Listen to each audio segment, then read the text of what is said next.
Hi, I'm Rob, N1NUG. Today we're going to be taking a look at this ham radio equipment that you see behind me. This stuff all belongs to a friend of mine, Marc, N1WWZ, who's had this in storage for a while. He wants to get his station set back up and on the air at the new place he's living, and asked me to check this stuff out and make sure it was still functioning since it's been in storage for a number of years. So what we've got to look at here is an Alinco DM-340MW power supply. We've got an MFJ, what is this thing? We've got an MFJ-969 Roller Inductor Tuner and a smaller MFJ-945E Tuner. And of course the centerpiece of the station, the Kenwood TS-570. Those of you who are familiar with my videos already know this, but I'll say it anyway. I am not an expert. I know enough to determine whether or not this stuff is functioning correctly, but I'm certainly not a lab technician. So I'm not going to be doing any detailed lab tests or measurements or anything like that. We're just going to check this stuff out and make sure that it's functional so that Marc can get on the air and have some fun with ham radio. The first thing we'll take a look at is the Alinco DM-340MW power supply. This is a linear power supply capable of supplying up to 35 amps. You can see it's got the voltage and amp meters over here. Now this screen does have a crack in it, and I don't remember seeing that before. I hope it was there when you dropped it off, Marc. If not, I apologize for breaking it. I hope I didn't do that though. Over here is the on-off switch. We actually have an adjustment control here. 10 amp fuse for the mains here. We've got two sets of the spring-loaded wire terminals down here, capable of handling up to 6 amps. And then we've got the main output down here that's capable of the full 35 amps. And then over here is a cigarette lighter type plug capable of 10 amps. And that's pretty much it for input and output on this power supply. There's nothing else on the back or sides other than cooling vents. So let's check the power supply's voltage and make sure it's outputting correctly. So it looks like we're right at 13.78 volts, which is pretty good, considering I don't know how accurate this meter is. Now you can see over here on the meter, we're not showing anything for amperage, which is what we would expect. And it looks like the voltage over here is reading pretty much correct as well. Now if I turn the control knob here a little bit, if we turn the voltage down, actually I'll go all the way. Looks like we can turn it right down to 0 if we want to. And then if I crank it all the way up, it looks like the max is about 15.84. And again, it looks like the meter over here is reflecting what we're seeing over here. If I spin this back to the center detent, we're back at 13.78, so I think we're good to go. So I think what I'll do next is test out those two tuners that Marc dropped off with the radio and see if they're working. Now for this test, I'm going to set the radio to AM mode, which it already is in, and then I'm going to change the power and drop that down as low as I can. Let's see, I think the lowest it'll go is 5 watts, so we'll try that and see what happens. Now just to take a quick look at the back of the 945E in case you're interested, over here on the left we can plug in a 12-volt power supply to power the backlight if we want to. I don't have one handy, so I'm just going to leave that off for now. We've got one SO239 jack that goes to the radio, and we've got one for one antenna. And then over here we have a ground lug. I'm going to try and tune up on 17 meters since my antenna isn't cut for that band. To start off with, I've got the meter in tune mode. I'm also in low power mode, and that means we're going to look at the numbers on the inside of these two scales when taking measurements. I've got the transmitter and antenna controls at the 5 setting, or kind of in the middle. And then over here I've just got the coil set to our random setting. So now what we'll do is we'll turn the volume up on the radio and turn the coil setting and see what we can hear.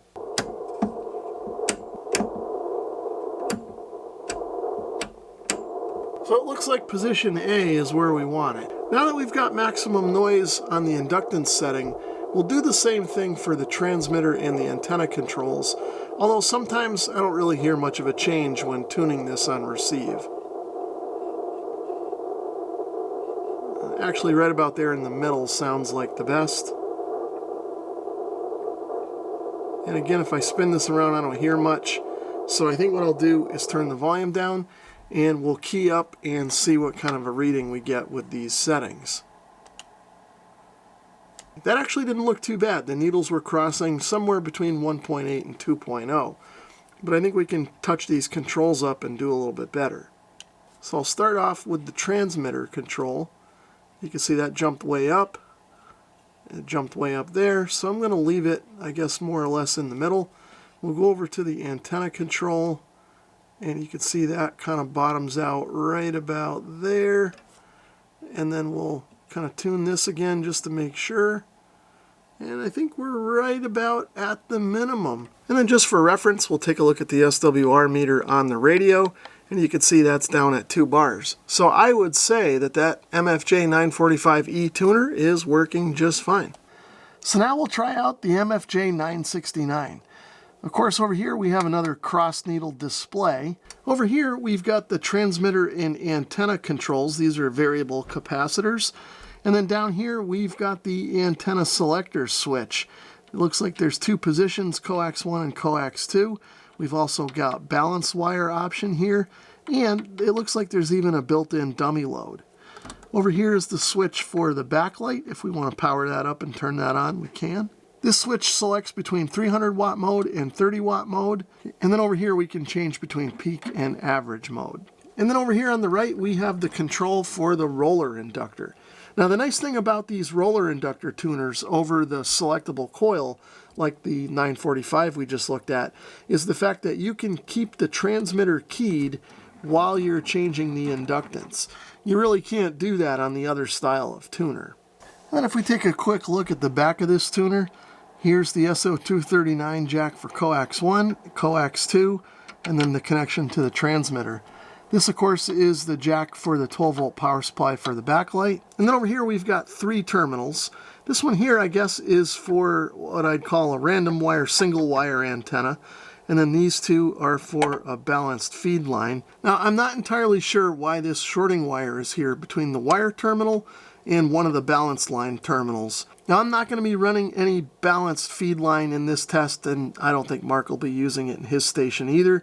So we're just going to skip over this for now. Now, one thing I just noticed, you guys may have already noticed it in the previous clips, but there are no needles in this meter. So I'm starting to wonder if this tuner is any good.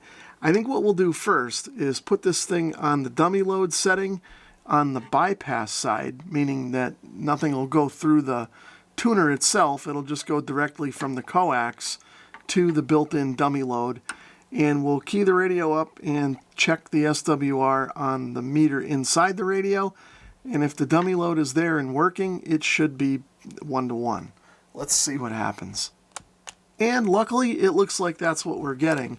You should be able to see here we're just got 1 bar. So at least the internal dummy load in bypass mode is working. So I'll switch over to tuned mode. We'll set the dummy load over here and see what we get. Okay. Immediately when I key up, you can see we got maximum SWR.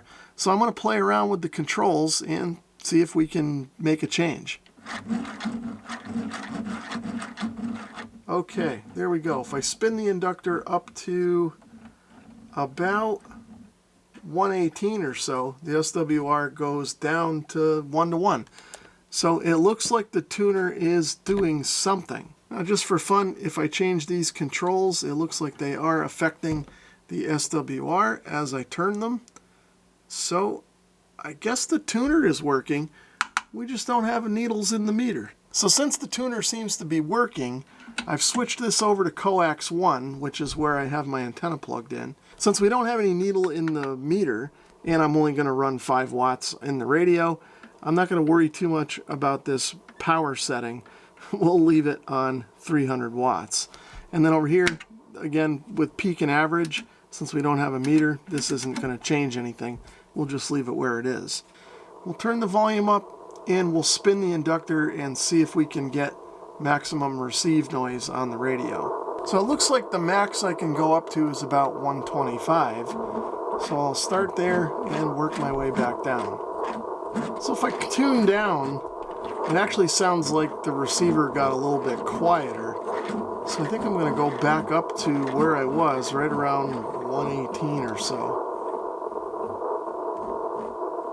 Okay, we'll leave it at 118. Now let's key up the radio and see what we get. And it actually looks like the SWR is down here around 2. So let's try to touch that up with these controls. Now we'll try this one. Oh, and it looks like we got it down to 1 to 1. So it looks like both of these tuners function. The 945E is maybe just a little bit rough around the edges, but it seems fully functional. Everything is in working order. Whereas the 969, that seems to actually tune, but of course we don't have any needles in the meter, so Marc's just going to have to rely on the meter in the radio if he wants to use that 969 tuner. Now before I connect this up to the power supply and turn it on, let's do a quick overview of Marc's Kenwood TS-570s. Another thing I'll mention is that I've not used the Kenwood 570s in the past, so I'll be kind of learning the features of this radio as I go. First off, the microphone that Marc has with it is just a stock Kenwood mic from the era. And then if we look at the radio's basic features, we of course over here have the power switch. Looks like we have attenuators and preamps we can use, Vox and speech processing. We've got a send button, and this does have the built-in automatic antenna tuner. Headphone jack on the front, number keypad for frequency entry, and some other function controls secondary to those buttons. We've got some more control buttons over here. The mode buttons are here. It looks like we've got sideband, CW and data modes, and FM and AM. There's a menu button here, so we must have some kind of a menu structure in this radio to use. Main tuning dial is right here, of course, and then there looks like there's additional buttons for tuning here. Some more buttons to control various functions of the radio, like split, AB, RIT, transmit RIT, things like that. Looks like we've got some memories that we can program as well. Over here we've got noise reduction control. This does have a built-in DSP, I guess. We've got some filtering that we can play with. We've got the RIT and transmit RIT control here. We've got a multifunction control here, presumably for the menu system. And then we've got the volume and RF gain and squelch and IF shift over here. Taking a quick look at the back of the radio, there's two antenna jacks here. There is a jack down here labeled COM. There is one here for the key and one for a paddle. There's a DIN style accessory jack here. There's a Molex plug up here labeled AT. I'm going to assume that's for an external tuner maybe. Over here, of course, is the main power connector, another Molex type plug. Down here is a ground lug, and for whatever reason on this radio, it's connected directly to one of the pins on this DIN plug, and I can't quite see what that's labeled. I think it says remote. And then over here is a jack for an 8 ohm external speaker. And of course, in the middle here is a cooling fan. As you may have noticed in the previous clips, this radio is a little bit dirty from having been in storage. So I decided before I fired it up and tried it out, I would give it a quick cleaning. Now, what I usually use for cleaning radios is diluted dish soap. I took an old Lysol bottle that was empty and put a few squirts of Dawn dish soap in here and filled the rest with water, and now we've got a great cleaning agent for these old radios. It's a natural degreaser, so it removes that kind of filmy grime that tends to collect on these surfaces, but it won't attack the plastics or the rubbery surfaces like you'll find on the knobs. I don't like using Windex because it tends to kind of leave a film behind, and anything harsher than that, like Simple Green or sometimes even regular Lysol, will sort of attack and discolor the plastics. So if you've got an old radio to clean up, you may want to consider trying some diluted dish soap. But don't take my word for it. If you're going to try it, make sure you test it on an inconspicuous surface first so that you don't ruin anything. Now, one last thing before we check the radio out. You may have noticed in the previous clips that the main screen has some kind of like bubbles on it. Now, originally I thought that was some sort of like glue or maybe like sugary substance like soda that had gotten spilled on there, but my dish soap wouldn't dissolve it or clean it off. I did take one of the bubbles and try to pop it off with an X-Acto knife, and when I did, it came off, but the underlying plastic was deformed. November 1, November Uniform Golf. November 1, November Uniform Golf, 57 into 1940 and 7850, QSL. QSL, thanks for the activation and happy Thanksgiving. You are 5-7 into Connecticut. 7-3. 73, happy Thanksgiving. 84, yeah, where is it? November 1, November Uniform Golf. I think I heard it, November Uniform Charlie, I guess. November 1, November Uniform Golf. QSL. Is it November 1, November Uniform Foxtrot, QSL? Negative. November 1, November Uniform Golf. Golf. November 1, November Uniform Golf, QSL? QSL, you got it. Okay, it's pretty weak from you. I've got you a 5x1. Are you copy me? QSL, you are also 5-1 in Connecticut. Thanks for the activation. Okay, copy that. 5-1 both ways. Thanks for listening. 7-3 and good luck, N1NUG. Thanks. The radio seems to be working. I just made a contact to a POTA station in Florida and got a decent report. However, there is one kind of idiosyncrasy with the receiver, and in particular the filtering, that isn't quite making sense to me. Let me show you guys what I'm talking about. If I turn the volume up now, you'll hear that everything sounds what I'll call fairly normal. Roger on that. What was your phone number, please? Yeah, part number 8361. Now let me draw your attention to the screen. You can see right here, this says FIL-WID, which to me means the filter is set to wide, which is, I guess, what I'd want it to be set at for sideband operation. But I'll also draw your attention over here to this icon right here, where it says FSK. Now, I'm in sideband mode. I want to work voice. I don't know that I really need to have the FSK turned on, but it is. And let me show you guys why. So now I'm going to go into the menu, but before I do, I've got to mention that this radio has the talking lady built in, and I can't figure out how to shut her off just yet, so she's going to be kind of annoying for the next couple of clips. Menu 461800. So you can see right now I'm in menu item 46. So you can see from the text scrolling, we are at the IF filter bandwidth setting in the menu. So I can use these two buttons to change the setting of the filter. If I scroll this down, Menu 46 off. You can see I can turn it off.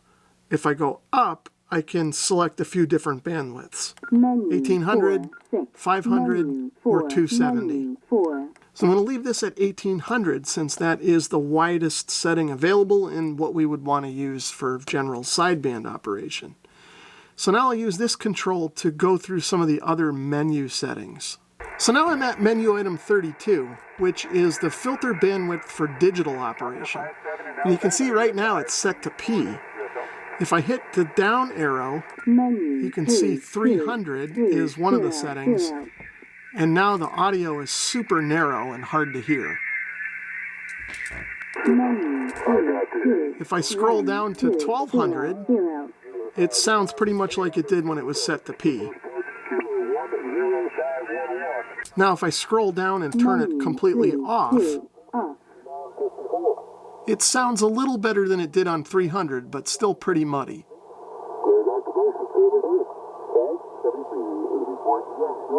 Now if I leave it like that, exit the menu and go back to normal operation, you can see that that FSK icon is gone. This still says filter is set to wide. If I change this button here, it doesn't seem to really do anything. So what I found is to have the receiver usable in sideband, I need to have this menu item 32 set to either 1200 or P. With it set like that, everything seems to work okay. We just have this FSK icon lit up here for whatever reason. So just for fun, I'm going to try a master reset and see if that clears up what I'll call the weirdness with the way this filter is working. Right now you can hear that the receiver is set to what I'll call wide mode, so it's pretty listenable. And now what I'll do is shut the radio off. And now I'll push in this A equals B button while turning the radio on, and that should reset it. We're back to antenna 1. FSK is turned off. Let me set that to antenna 2 and see if I can remember what frequency we were on. Okay, and as you can hear, we're back to the narrow sort of filtering. So just for comparison, I'll turn it back on. I think that was menu item 32. 2 off. Set to off. Menu If I set it to 1200 or a P, it's automatically better. So I guess doing the reset didn't really change anything, so maybe this is how the radio is supposed to work. If you know, let me know down in the comments. So next we'll check out the digital noise reduction. I'll turn the volume up with it turned off, and we'll listen to that first as a reference. Hear them people going chit chat with you. You gotta learn the deflector shields. You know, you gotta let the shields come down. So now I'll turn on the noise reduction to level 1, and let's take a listen. You're discovering more and more planets every day. I'm just sitting. Now I can use these controls to adjust the digital noise reduction a bit. That information in the 9700 for that, sending that voltage to the outboard preamp. So now let's set it to level 2, which is a little bit stronger, and see what that sounds like. Did you hear what I said about the manual is not correct on how to set that up? If there is no voltage coming from the radio to operate the outboard preamp, the preamp is in the transmit mode. So if it's in the transmit mode all the time because there's no voltage. Next I'll do a quick demo of the antenna tuner. The antenna that I'm using is a fan dipole with legs cut for 80, 40, 20, and 10. So I don't have a leg for 17. If I key up and transmit, you'll see the SWR here on the lower scale is kind of on the high side. N1 NUG testing. So let's kick on the tuner and see if it can tune this antenna up. I'll push and hold the tune button, and it looks like it tuned it up pretty quick. The AT icon is lit up here, letting me know it's on. N1 NUG testing. So you can see on that transmission, the power was up to maximum and the SWR was at a minimum. Now I have made a couple of contacts on this radio and nobody has complained, but I still think I want to check the transmitter out for myself and make sure I don't hear anything weird. So in order to do that, I'm going to set up my SDR Play receiver on the computer. We'll put the radio on a dummy load and see what it sounds like across the room. Let's try out the Kenwood TS-570s in AM mode. Mary had a little lamb, her fleece was white as snow, and everywhere that Mary went, that lamb was sure to go. Kenwood TS-570 AM test. Now we'll give FM a try on the Kenwood TS-570s. The quick brown fox jumped over the lazy dog. FM test on the Kenwood TS-570s. Now we'll give the Kenwood TS-570s a try on lower sideband. The week is long. The silver cat feeds when blue meets yellow in the west. A trip to China sounds nice if you tread lightly. Kenwood TS-570s lower sideband test. So as you guys probably noticed in those clips, the radio's off frequency a little bit. Now, if this were my radio, I might open it up and try and adjust it. But it's not, and there's an easy kind of workaround to get the radio on frequency, and that is to use the transmit RIT or the XIT. We should be able to just tune that in and get everything on frequency. In fact, let's give it a try now. So I've got the SDR Play receiver on and tuned to the same frequency as the Kenwood. I've got both the SDR Play and the Kenwood set up in AM mode. Now on the Kenwood, I'm going to activate the transmit RIT or XIT button, and you can see up here we get XIT and we have a 0 frequency offset right now. Now if I key the radio up, we should be able to see the frequency on the spectrum display of the SDR Play. And then I can just use this control to change the frequency until I get it centered in. So you can see I've got the radio keyed up, and then I'll just move this control until I get it about in the center, which looks like maybe right about there. So I don't know, 70 or 80 hertz, I guess, is that what that would be.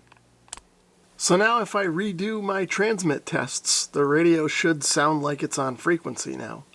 Here's another AM test of the Kenwood 570. You are not special. You are not a beautiful or unique snowflake. You're the same decaying organic matter as everything else. Kenwood 570 AM test. Now we'll give FM another try on the 570.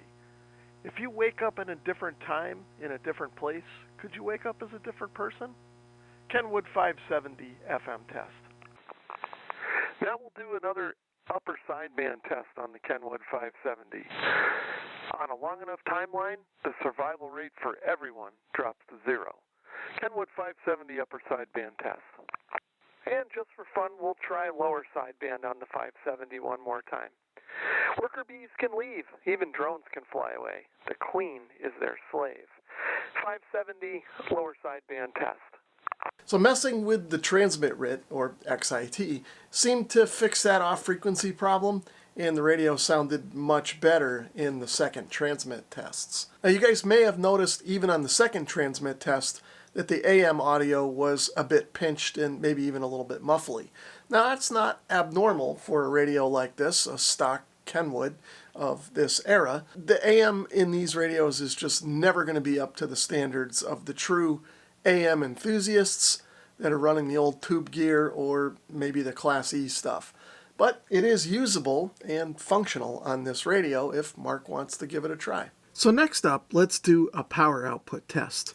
Now this old diamond meter isn't the most accurate thing in the world, but it should give us an indication whether or not the radio is putting out power and kind of how much. Now on back of the meter, I have a dummy load connected up, so we'll be transmitting into a 50 ohm load. So the meter is currently set to the 300 watt scale, so that means we will be looking at sort of the numbers on this second row from the bottom. The radio is set to upper sideband mode on 20 meters and power is set to the max at 100 watts. Testing 1, 2, 3, 4, 5, 5, 4, 3, 2, 1. If we look at CW mode, you can see the carrier power is right about at 100 watts, so right where we should be. If I switch over to FM, it's about the same. We're looking at about 80 or maybe 100 watt carrier. If I switch over to AM, we're getting about 25 watts carrier, and of course you can see the meter moving as I modulate. But as you can also see on the screen here, the maximum AM power is 25 watt carrier. So I think everything's looking pretty good here. Some of my local ham friends like to get together on 6 meters around 7 p.m. most evenings. It's about 7 p.m. right now, so why don't we head over to 6 meters with the Kenwood 570 and see what they think. How about this radio? This is the Kenwood I was talking about before. It sounds like it's off frequency a little bit to me. It might be. A little narrow. Kenwood what? This is a 570S. That belongs to a friend of mine. He had it in storage for a while, and he asked me to spend some time with it and see if it still worked. Yeah, it sounds narrow, but it really comes through pretty good. Yeah, I think it's what a 570 is, Rob. You know, that's a 90s radio, and that's the way it was. Now let me ask you this, Wayne. I was telling Bill this before you came in, but maybe you're familiar with this. I've found with this radio that the receiver is also very narrow unless I go in and turn on, I forget the name of the setting in the menu, but it's one of the filters for the digital mode. If I have that turned off, the receiver is almost unlistenable. It's too narrow. But with that turned on, the receiver is, normal, 2.8K wide or whatever. And it doesn't make sense to me. That seems backwards, but maybe that's the way this is supposed to work. I had one of those years ago. I don't remember that. Could have been that way. But maybe the thing to do is do the reset and get it back to factory defaults. Who knows what has happened to that over the years, Yeah, I tried the factory reset, and it didn't change anything. I remember, Wayne, when I had your 570 over here for a while, way back like 15 years ago, but I don't remember much about it. Yeah, I know it's a Kenwood. It's a good radio. Now this radio has a ton more features that I could dive into and show you guys, but the video would end up being 2 hours long, and Marc would never get his radio back. Now, as we've seen so far, there's a few little quirks with the radio, but I think everything's working well enough for Marc to get on the air and start having some fun with this stuff. Now, if you've made it this far in the video and you've enjoyed it, leave me a comment down below to help thank Marc for letting me test this stuff out for him and giving me something to make a video about. 7-3 for now, and thanks for watching. 7-4-1